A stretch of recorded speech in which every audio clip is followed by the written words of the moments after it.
Hi friends, இன்றைக்கி நம்ம பார்க்க போகிறது கிசா பாய்ஸ் கிங்ஃபிஷர் பாய்ஸ். புரியலையா?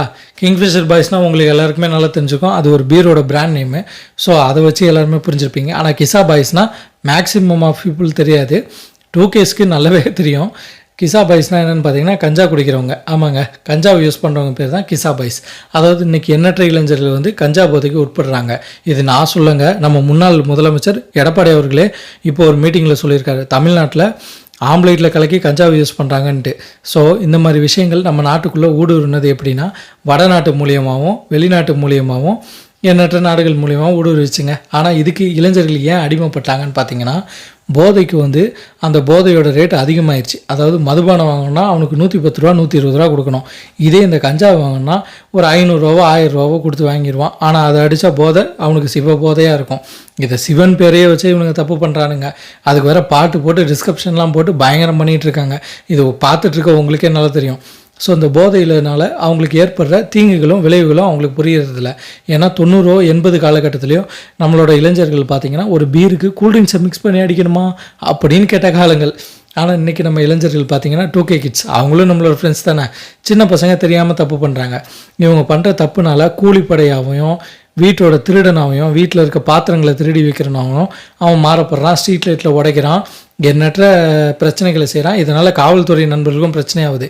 ஏன்னா காவல்துறையினருக்கு அந்த மிஷினே கண்டுபிடிக்கப்படலைங்க. ஆமாங்க, இன்ன வரைக்கும் மதுபானத்தை குடிச்சிட்டு வரவனோட மிஷின் இருக்குது அவங்கக்கிட்ட. கஞ்சாவை குடிச்சிட்டு வரவனோட மிஷின் அவங்கக்கிட்ட இருக்கா? கண்டுபிடிக்க முடியுமா? பிளட் டெஸ்ட் எடுத்தால் மட்டும்தான் கண்டுபிடிக்க முடியும். இதை பார்த்தாச்சும் அரசாங்கம் அவங்களுக்கு ஒரு மிஷினையாச்சும் வாங்கி கொடுங்க. ஏன்னா இன்றைக்கி எண்ணற்ற இளைஞர்கள் கஞ்சாவோடு தான் பயணிக்கிறாங்க. ஒரு காலத்தில் பணக்காரர்கள் மட்டுமே அடிச்சிட்டு இருந்த விஷயம் இன்றைக்கி ஏழை கூலி தொழிலாகிய மகனோ மகளோ அடிக்கிறாங்க. இதனால் அவங்களுக்கு நடக்கிற பின்விளைகளும் அவங்களால மற்றவங்களுக்கு நடக்கிற ஆபத்துகளும் எண்ணற்றவையாக இருக்குது. ஸோ கஞ்சா அடிக்கிறவங்கள பார்த்து ஈஸியாக நம்ம கண்டுபிடிக்கிறது என்ன தெரியுமா? அவங்களுக்கு கன்னத்தில் டொக்கோலம் நம்பர் 1. 2வது, அவங்களுக்கு இந்த செஸ்ட்டுக்கு மேலே இருக்க எலும்பு உள்வாங்கி நிற்கும். அவங்களோட உடல் பென்சிலில் கோடு போட்ட மாதிரி ஆயிரும். இவ்வளோ விஷயம் நடந்தும் இதை அடிக்கிறீங்கன்னா என்ன விஷயம்? அடிமைப்பட்டுட்டாங்க.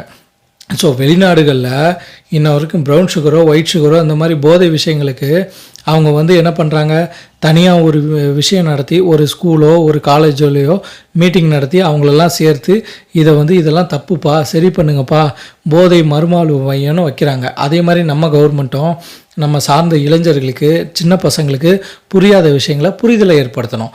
அதே மாதிரி நம்ம கவர்மெண்ட் பார்த்துட்ருக்கீங்க, எண்ணற்ற பேர் இருக்கீங்க, இதை ஷேர் பண்ணுங்கள். நம்ம கவர்மெண்ட் வந்து இந்த மாதிரி இளைஞர்களை கண்டிச்சும் அவங்க சரியான விஷயங்களை பயன்படுத்தியும் அவங்கள வந்து சிறப்பான முறையில் வெளியே வந்தால் தான் இந்த நாடு வளர்ச்சி பாதையை நோக்கி போகும். இல்லைனா மறுபடியும் பின்னோக்கி போகிற கற்காலமாக மாறிடும். ஓகே ஃப்ரெண்ட்ஸ், இதோட இந்த ஷார்ட்ஸ்